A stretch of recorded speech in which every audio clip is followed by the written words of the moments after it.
नमस्कार good morning दर्शक बंधु मु अंशु आपन को आज गुरुत्वपूर्ण खबर जनइबी।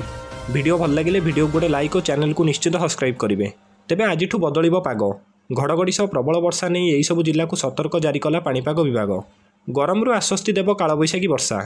घड़घड़ी सह वृष्टिपात नहीं 10 जिला को सतर्क जारी करिछि आंचलिक पाणीपाग केन्द्र। मयूरभंज केउंझर अनुगुल खोर्धा कलाहांडी रायगड़ा नवरंगपुर और कोरापुट जिला मानकरे बिजुली घड़घड़ी सह वर्षा हेबा नहीं अनुमान करा जाउछि। एही समय 30 रु 40 किलोमीटर बेगर पवन बहिबार संभावना रही। सेपटे संबलपुर में सर्वोच्च तापमात्रा 43 डिग्री रेकर्ड होइथिया बेले झारसुगुड़ा 42 डिग्री रेकर्ड करा जाइछि। चलित अप्रैल में राज्य में असह्य ताती अनुभूत हो पारे। स्वाभाविक ठारू अधिक दिन ग्रीष्म प्रवाह अनुमान करिछि आंचलिक पाणीपाग केन्द्र। देखिबा परवर्ती खबर। 41 टंका कमिगला एलपीजी सिलिंडर मूल्य। तैल कंपानी गुड़िक 19 किलोग्राम वाणिज्यिक एलपीजी सिलिंडर मूल्य 41 टंका ह्रास करछंती। दिल्ली में संशोधित खुचुरा विक्रय मूल्य वर्तमान 1762 टंकार पहुंची एवं यही नूतन दर एप्रिल 1 रु लागू होईची। विश्व असोधित तैल दर परिवर्तन और अन्यान्य आर्थिक कारण द्वारा प्रभावित होई एलपीजी मूल्य नियमित भाव संशोधन करा जाइथाए। वाणिज्यिक एलपीजी दरर बारंबार संशोधन देखा जाइथिबा बेले घरोई रोषेई पई व्यवहृत घरोई एलपीजी मूल्य यही संशोधन में अपरिवर्तित रही, जहाँ आवासिक ग्राहक मानक पई स्थिरता प्रदान करुची। गत मास 1 मार्च 2025 रे कंपानी गुड़िक प्रमुख सहर गुड़िकर वाणिज्यिक एलपीजी सिलिंडर मूल्य 6 टंका वृद्धि करथिले। इंडियन ऑयल कॉर्पोरेशन एक सहायता कंपानी इंडेन अनुजाई 19 किलोग्राम वाणिज्यिक एलपीजी सिलिंडर मूल्य 1797 टंका 1808 टंका को वृद्धि करा जाइथिला। फेब्रुआरी 7 टंकार ह्रास पर यही वृद्धि होइथिला, जहाँ बजार में चलीथिबा अस्थिरता को प्रतिफलित करुची। सर्वशेष मूल्य ह्रास इंधन मूल्य रे अस्थिरता एक व्यापक ढांचार अंश, जहाँ आंतर्जातिक शक्ति बजार में परिवर्तन को प्रतिफलित करे।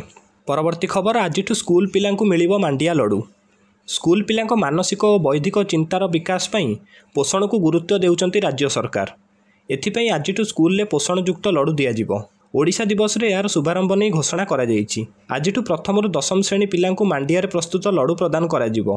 प्रति सप्ताह 3टी लडू खाइबे छात्र छात्री। तेबे सरकार छात्र छात्री पोषण को दृष्टि रखी मध्याह्न भोजन ने मध्य परिवर्तन करिसंती।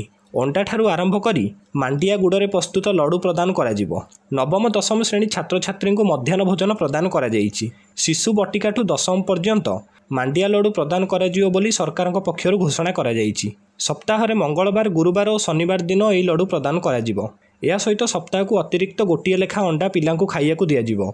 आगुरु 2टी लेखा अंडा प्रदान करा जाउथिया बेले एणिकी 3टी अंडा प्रदान करा जिवो। परवर्ती खबर। मासर प्रथम दिन में 91,000 पार कला सुना दर। चलित मास विवाह सीजन आरंभ हेबो। एही समय सुना एवं रूपा दरर मूल्य वृद्धि घटिबा समस्त चिंतार कारण सृष्टि। आज राज्य में आरंभ है एप्रिल मास। आज सुना दर में वृद्धि घटिबा देखिया मिली। घरोई बजार में सुनार मूल्य वृद्धि देखा मिली। मार्च 3 में सुना मूल्य ह्रास देखा मिलता। यह 10 ग्राम पिछा 85,020 टंका थिला। हेले यह पर सुनार मूल्य लगातार वृद्धि घटिया देखा मिलूँ। यार मूल्य 89,160 टंका 10 ग्राम पिछा पहुँची सारी। एठारे गत मासरे सुनार समुदाय 4,140 टंका वृद्धि घटी। 24 क्यारेट सुना दर 10 ग्राम को 91,920 टंका रही। सेपटे 22 क्यारेट सुना दर 10 ग्राम को 84,260 टंका रही। 18 क्यारेट सुना दर 10 ग्राम को 68,950 टंका रही। सेपटे सुना दर सह रूपा दर में खूब वृद्धि घटी। एही मासरे रूपार मूल्य हाराहारी 1,03,900 टंकार पहुँची। आज भुवनेश्वर में रूपार दर किलो पिछा रही 1,12,900 टंका। परवर्ती खबर। राज्य में आज आयुष्मान भारत 38,84,000 परिवार हेबे उपकृत। प्रधानमंत्री जन आरोग्य योजना एवं गोपबंधु जन आरोग्य योजना रे शुभारंभ हेबो। यह सहित आयुष्मान योजनार मध्य शुभारंभ हेबो। सूचना अनुसार आयुष्मान भारत प्रधानमंत्री जन आरोग्य योजनार 67,80,000 रु अधिक परिवार एवं गोपबंधु जन आरोग्य योजना रे 35,84,000 रु अधिक परिवार उपकृत हेबे। योजनार हिताधिकारी मानकु गोटे स्वास्थ्य कार्ड जोगाई दिया जिवो। आयुष्मान योजना रे 70 वर्ष बयस रु अधिक बयस प्राय 23,13,000 हिताधिकारी माने अलग अलग भावे एक स्वतंत्र कार्ड पाइबे। यही 2 योजन हिताधिकारी माने देशर 29,000 अधिक सरकारी डाक्तरखाना और पंजीकृत बेसरकारी डाक्तरखाना चिकित्सा सुविधा पाइपारे बोली राज्य स्वास्थ्य विभाग पक्षर कहुଯାଇଛି। परवर्ती खबर। प्रबल अति प्रबल वर्षा संभावना 9 जिला को सतर्क सूचना जारी कला पाणीपाग विभाग। आसंता किछि दिन देशर विभिन्न राज्य में प्रबल अति प्रबल वर्षा हेबो। सेहीपरि एप्रिल और जून में मध्य पूर्व भारत और उत्तर भारत सह अन्यान्य स्थान में स्वाभाविक अधिक तापमात्रा अनुभूत होइपारे। एने भारतीय पाणीपाग विभाग पक्षर सतर्क सूचना जारी करा जाइछि। उत्तर पश्चिम भारत में सर्वोच्च तापमात्रा एप्रिल 2 सुधा 3 ରୁ 4 डिग्री सेल्सियस वृद्धि पाइब, जाफल ग्रीष्म प्रभाव आहरी तीव्र हेब। मात्र आसंता 4 ରୁ 5 दिन मध्य महाराष्ट्र, कर्णाटक, मध्यप्रदेश, छत्तीसगढ़ और ओडिशा रे वर्षा सह कुआपथर माड़ हो पारे।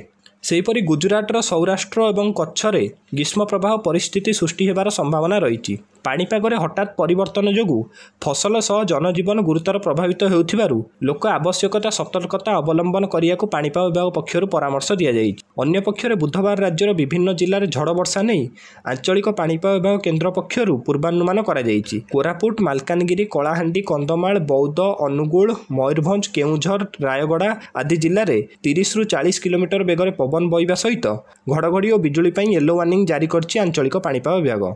एथिसहित 7 तारिख पर्यंत विभिन्न जिले में झड़ वर्षा लगी रहिब।